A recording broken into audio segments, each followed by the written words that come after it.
de personnes ont des missions de Dieu, mais elles ne vont pas les accomplir à moins que quelqu'un les paye? Alléluia. Restez avec nous dans Jouissez de votre vie.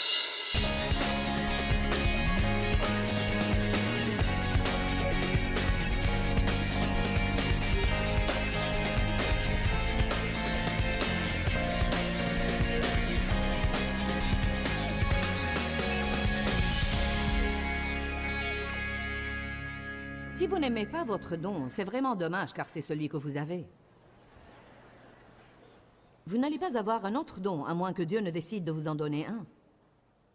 La Bible dit « Contentez-vous de ce que le ciel vous donne, car il n'y a pas une autre source. » Il y a une femme qui a voyagé avec nous pour, je ne sais pas, Eva, pour combien de temps as-tu voyagé avec nous? 7 ans? Elle a commencé comme bénévole. Elle nous suivait partout, de ville en ville, dépensait de son argent. Et venait parce qu'elle avait une mission. Vous n'êtes pas toujours payé pour votre mission au début. Notre problème à l'Église est que tout le monde veut être payé pour toute chose. Que sont devenues les valeurs, comme servir Dieu, se sacrifier et se porter volontaire? Amen? Eh bien, je ne veux pas faire ça, ce n'est pas ma vocation. Vous devez faire un tas de choses avant de trouver votre vocation. Car certaines de ces autres choses peuvent être un test et une épreuve pour voir combien vous allez être fidèle en peu de choses.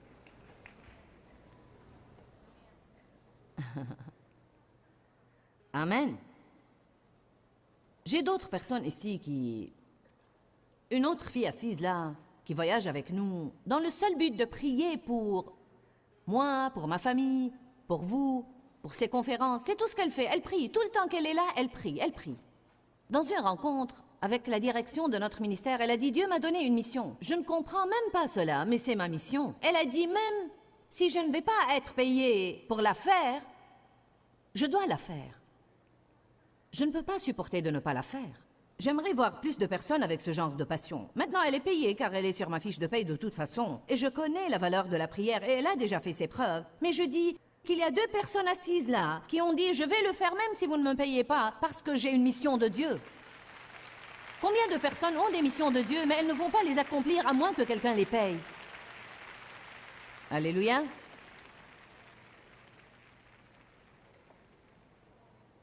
Cette amie à moi à Minnesota, je suis sa mission. Et j'aime ça.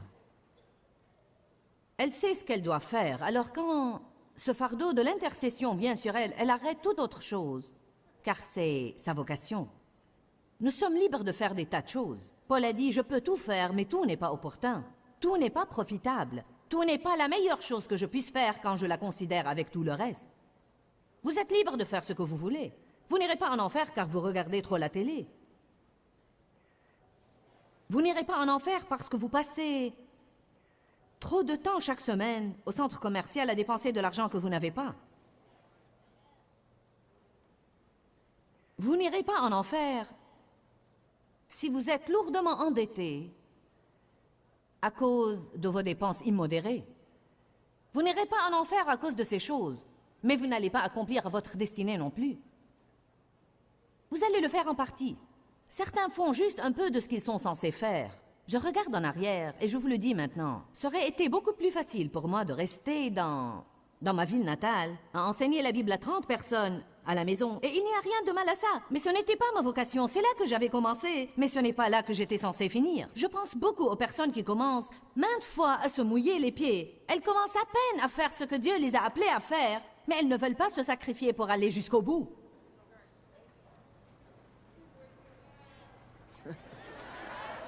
Gloire à Dieu.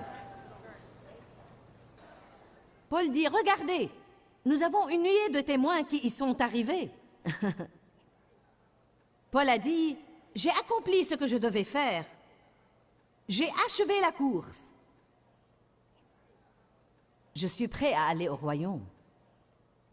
Jésus a dit, Père, glorifie-moi maintenant, car j'ai achevé l'œuvre que tu m'as donné de faire. Ouh, j'aime beaucoup ça. Je ne sais pas, peut-être que ça ne vous fait pas ce que ça me fait, mais je suis une personne déterminée. S'il y a une chose que je ne peux pas du tout tolérer, c'est le gaspillage. Gaspiller son talent, gaspiller son temps, gaspiller son énergie. Cela ne signifie pas que je pense que nous devons travailler tout le temps. En fait, je crois beaucoup à l'équilibre. Vous devez jouer et vous devez jouer exprès. Vous devez vous divertir et vous devez le faire exprès. Mais cela doit être dans un but et il doit rester équilibré avec tout le reste dans votre vie. Des mots forts. Enlevez. Rejetez. Jetez vos soucis. Que veut dire le mot jeter? Visez et lancez. Le souci vient à vous. Non. Éloigne-toi de moi. Et non pas, si seulement je n'avais pas de soucis. Allez maintenant. Ce n'est pas la bonne façon. Si seulement je n'avais pas de soucis. Non, vous devez dire, va-t'en, diable. Va. Va.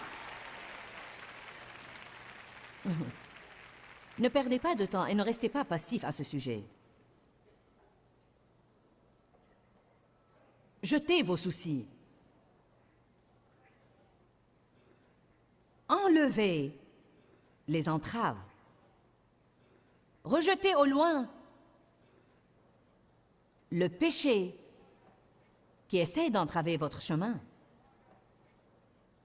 Apprenez à vous consacrer à votre but. 80% de votre temps doit aller aux 20 premières de vos priorités.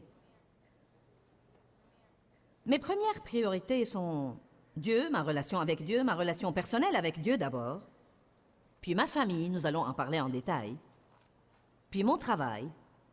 Et même dans le domaine de mon travail, il y a plus de choses à faire que je ne puisse faire. Alors mes premières priorités sont prier, étudier, prêcher et écrire. Je dois veiller à organiser ma vie. Montrez-vous du doigt. Allez, tout de suite, montrez-vous du doigt. Dites, j'organise ma vie. Et si je ne l'organise pas, elle va devenir un désastre. Soyez des personnes déterminées. Soyez des personnes qui font les choses dans un but. Si vous allez vous reposer, faites-le exprès et non pas vous passez devant le canapé.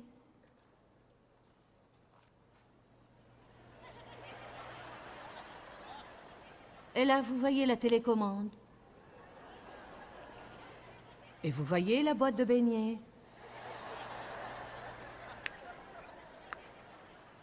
Puis vous vous détestez en fin de compte pour avoir laissé la chair vous dominer au lieu de faire ce que vous deviez faire. Bonjour.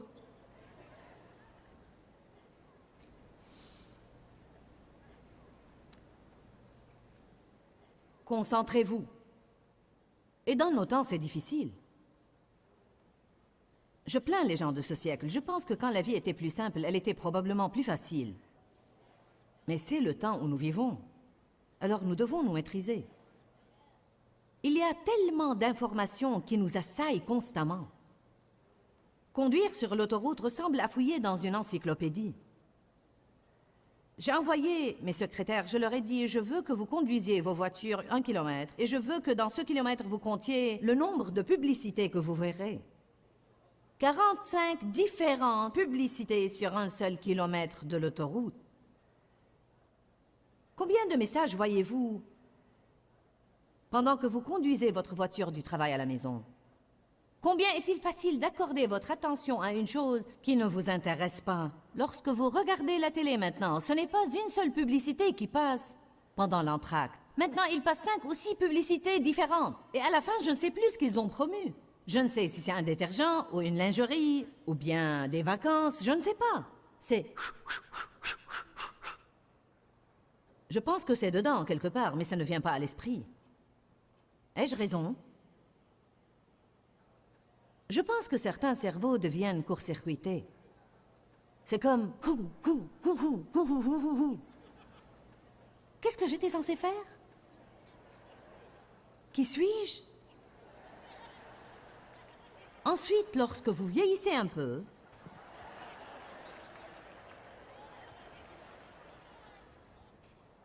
je ne prédis pas de catastrophe pour personne, mais je vous dis, j'ai 60 ans et j'ai l'expérience des gens âgés.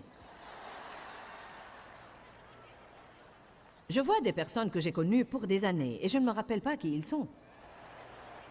Et je ne suis pas atteinte de l'Alzheimer. J'ai tellement de choses en tête.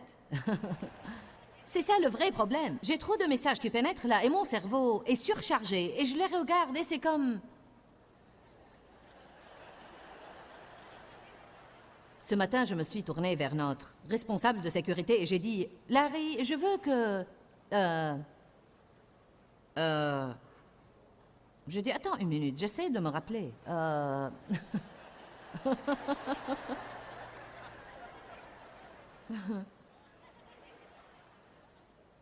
Les gens peuvent avoir accès à nous 24 heures par jour, 7 jours par semaine, par email, par fax, bip ou portable. Nul n'est obligé d'être disponible tout le temps.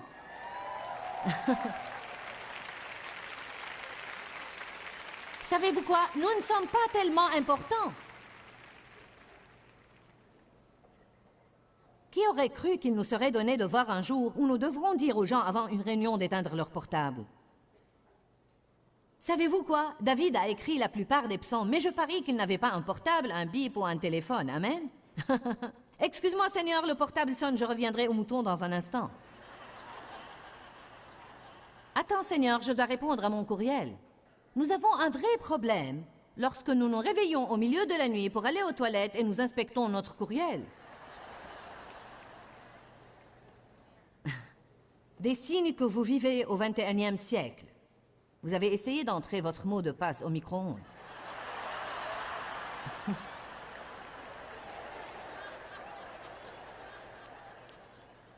Vous savez, nous avons toutes ces choses automatiques pour ouvrir nos voitures maintenant. Je me suis tenue à l'extérieur de ma maison et j'ai...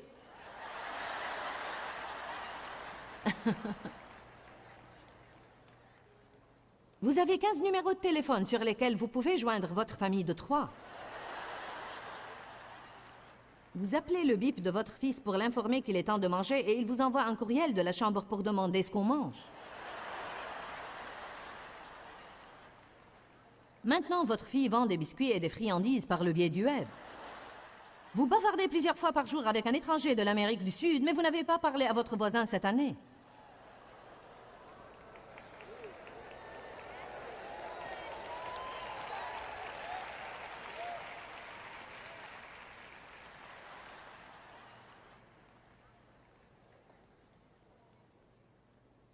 Vous vous arrêtez dans votre propre allée et vous téléphonez pour voir s'il y a quelqu'un à la maison. Vous achetez un ordinateur et 6 mois plus tard, il est dépassé. Et maintenant, vous ne pouvez le vendre qu'à la moitié de son prix.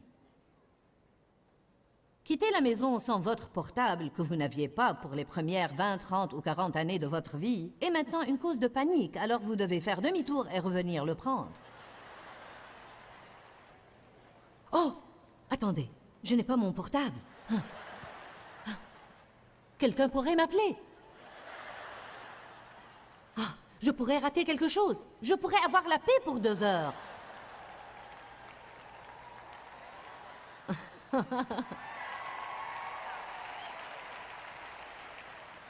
Mon Dieu, si je l'éteins, je pourrais t'écouter. Nous ne pouvons pas tolérer ça.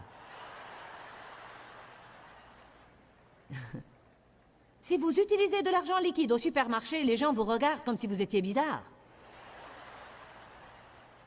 N'avez-vous pas une carte de crédit? Non, j'ai de l'argent.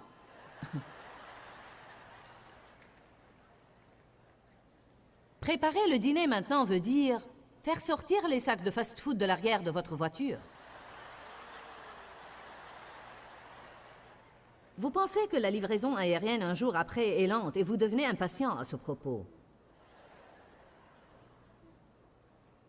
Votre conception de l'organisation et des notes multicolores qui s'affichent. Vous vous procurez une ligne téléphonique supplémentaire et vous mettez les appels en attente pour ne rien rater. Quand vous débranchez l'Internet, vous sentez comme si vous débranchiez quelqu'un que vous aimez.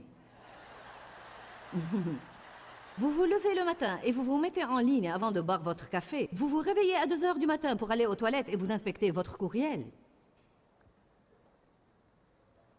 Alors vous le lisez, et pire encore, vous allez l'envoyer à quelqu'un d'autre.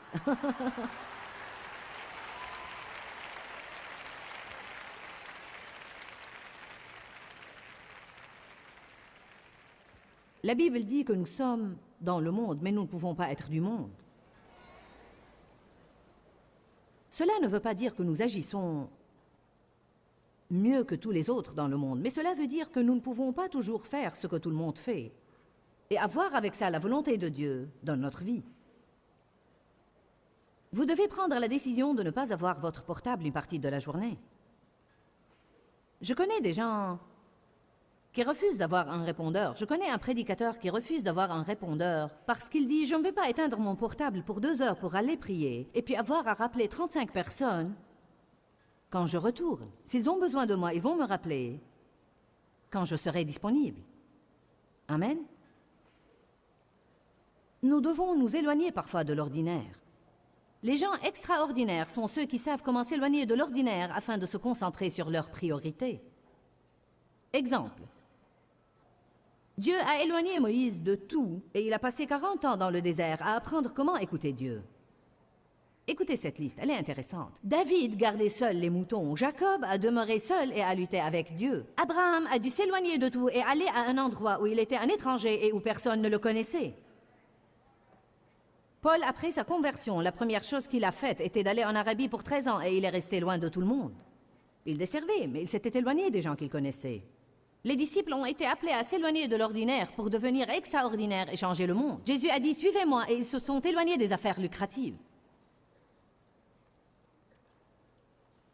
Esther a été appelée. Ruth a été appelée. Lorsque Dieu m'a appelée, j'ai commencé à m'éloigner de plus en plus de l'ordinaire, et mes amis, et même par moments ma famille ne comprenaient pas.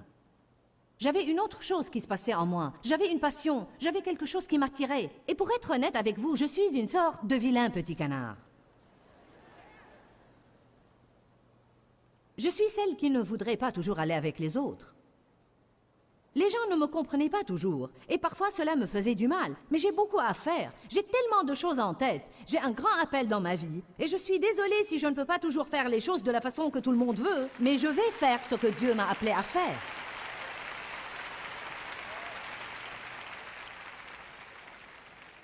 Vous voyez, les gens ne veulent pas que vous soyez ordinaire, mais ils veulent que vous soyez ordinaire. Ils veulent que vous apportiez quelque chose d'extraordinaire dans leur vie. Mais restez ordinaire pendant que vous le faites, et vous ne pouvez pas faire ça. Alléluia.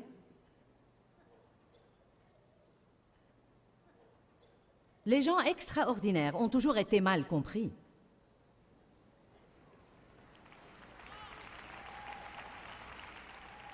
Je ne vais pas aller avec le courant avec tous les autres. Je vais passer à côté de vous en allant contre le courant. J'espère que vous veniez avec moi, car je ne veux vraiment pas le faire toute seule, mais je me suis décidée depuis longtemps. Je vais faire ce que je dois faire pour accomplir ma mission, même si je n'ai personne d'autre pour m'accompagner. Je ne dis pas ça aux membres de ma famille est tellement fidèle. Vous savez de quoi je parle? Je parle en général des gens qui parfois ne comprennent pas et qui essayent de vous retenir.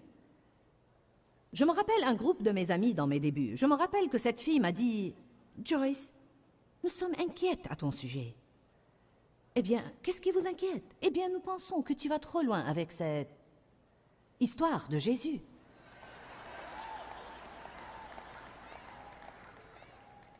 Que voulez-vous dire par aller trop loin? Eh bien, tu sais, tu ne veux plus venir aux soirées de la classe de décoration intérieure. Et tu ne veux pas parler à la dame de Haven. Je ne rabaisse rien de ça, c'est merveilleux. J'achète beaucoup de ces produits, mais je dis seulement que j'étais dans un groupe de personnes qui passaient la plupart de leur temps. On allait aux foires à la brocante, on allait au marché des fruits et des légumes une fois par semaine, on prenait le café chaque matin et on parlait de toutes les autres qui n'étaient pas là.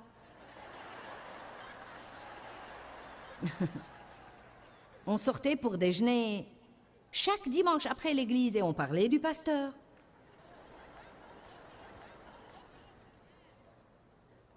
Je ne pouvais pas continuer à le faire avec ce que Dieu m'a appelé à faire. Dans Actes 7, 25, la Bible dit que Moïse pensait que ses frères comprendraient que Dieu leur accordait la délivrance par sa main, mais ils ne comprirent pas. Ceci m'a dit des choses. Ils pensaient qu'ils comprendraient. Vous pensez lorsque Dieu vous appelle, les gens comprendront. Oh non, ils ne comprennent pas. J'ai été renvoyée de mon église. Ma famille s'est retournée contre moi, j'ai perdu toutes mes amies. Elles ne comprenaient pas. Mais j'ai enlevé ces entraves. J'ai enlevé ces obstacles. J'ai jeté ces lourdeurs et j'ai dit, je vais accomplir ma course. La famille de Jésus ne l'a pas compris. Ils ont cru qu'il était fou.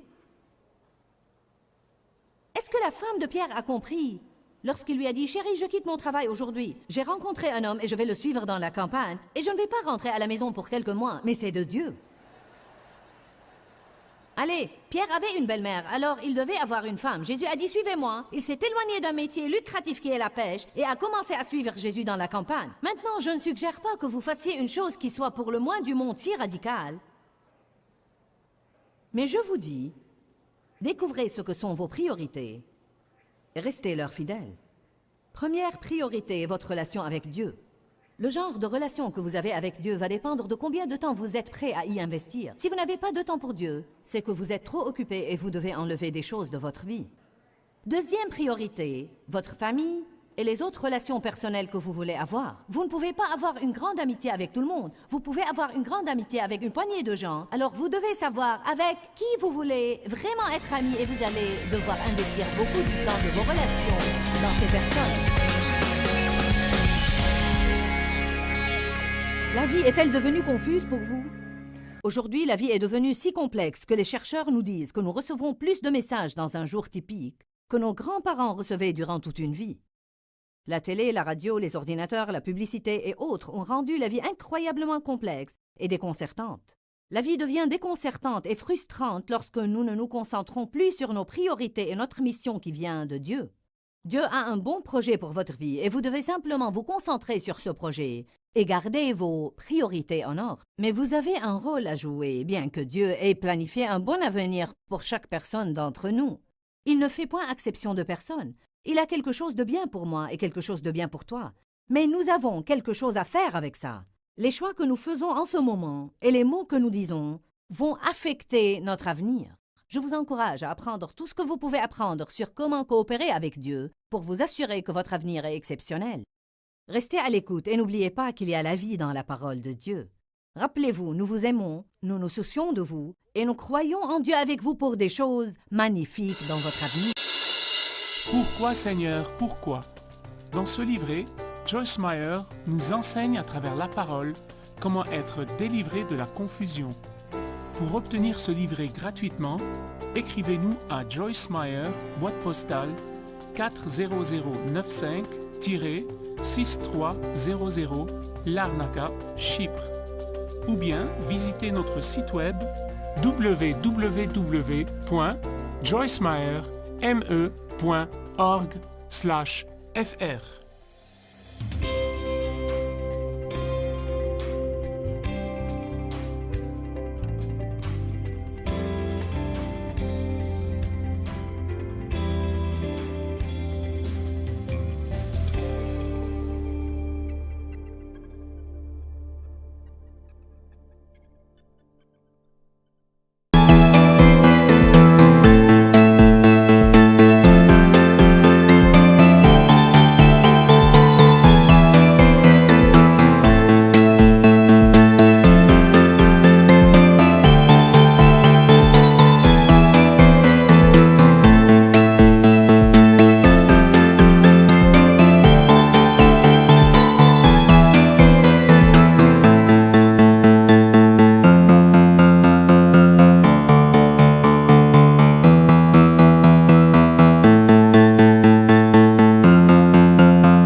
ngược làng quanh co sông thu êm đềm hà diều đã bóng nắng cháy giữa đồng kỷ niệm yêu thương trong mỗi ngày tiếng cu gọi hãy nhớ biết bao